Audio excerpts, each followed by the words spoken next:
Halo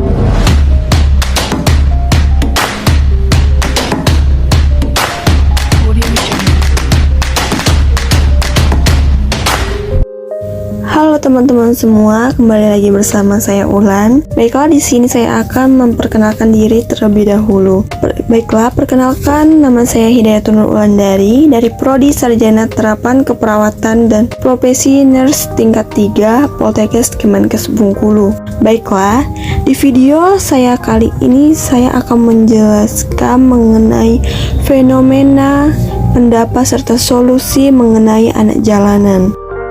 Anak jalanan, di mana anak jalanan merupakan sebuah istilah yang mengacu pada anak-anak tunawisma yang tinggal di wilayah jalanan. Lebih mendetail, menurut UNICEF, anak jalanan yaitu berusia sekitar di bawah 18 tahun dan bertempat tinggal di wilayah kosong yang tidak memadai serta biasanya tidak ada pengawasan.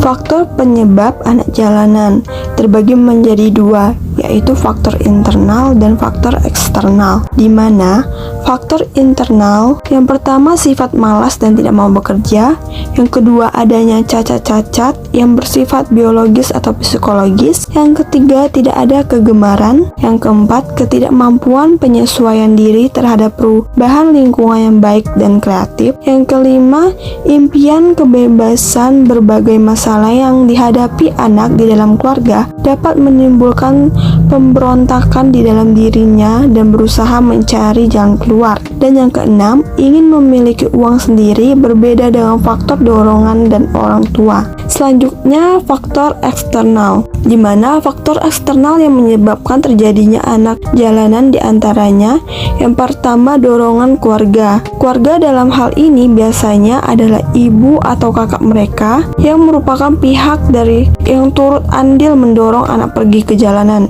Biasanya dorongan dari keluarga dengan cara mengajak anak pergi ke jalanan untuk membantu pekerjaan orang tua, seperti mengemis dan menyuruh anak untuk melakukan kegiatan-kegiatan di jalanan yang menghasilkan uang.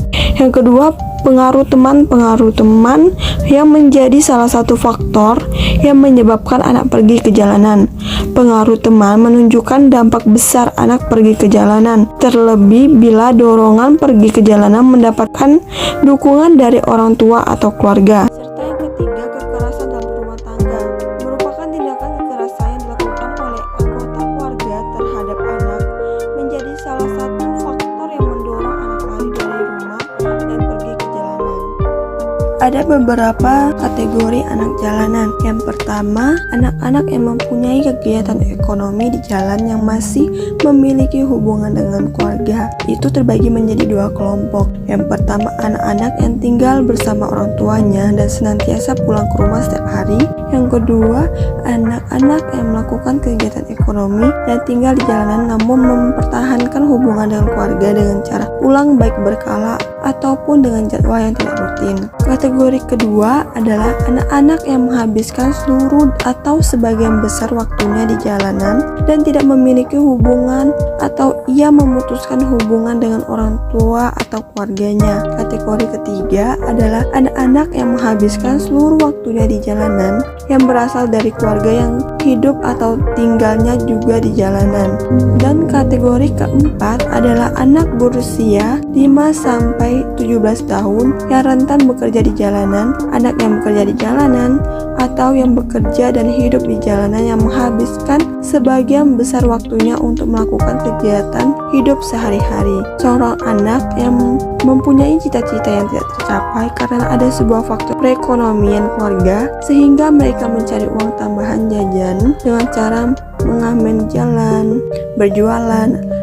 Ada 3 macam cara mengatasi masalah mengenai anak jalanan. Yang pertama, ada street based strategi atau pendekatan yang berbasis anak jalanan, yang merupakan pendekatan di jalanan untuk menjangkau atau mendampingi anak di jalanan. Tujuannya untuk mengenal, mendampingi anak, mempertahankan relasi dan komunitas, melakukan kegiatan seperti konseling, diskusi, bermain, dan literasi. Street based strategi berorientasi pada penangkalan pengaruh negatif dan membekali mereka dengan wawasan yang positif. Yang kedua, ada Community basis strategi atau pendekatan yang berbasis masyarakat, yang merupakan pendekatan yang melibatkan keluarga dan masyarakat tempat tinggal anak jalanan, pemberdayaan keluarga dan sosialisasi kepada masyarakat. Pendekatan ini berorientasi pada mencegah anak-anak turun ke jalan dan mendorong penyediaan sarana pemenuhan kebutuhan anak. Pendekatan ini merupakan upaya untuk membangkitkan kesadaran, tanggung jawab, dan partisipasi anggota keluarga dan masyarakat dalam mengatasi anak jalanan. Yang ketiga ada sentra basis strategi, yang merupakan pendekatan penanganan anak jalanan oleh lembaga yang memusatkan usaha dan pelayanan tempat berlindung atau drop-in rumah singgah yang menyediakan fasilitas asrama bagi anak terlantar dan anak jalanan.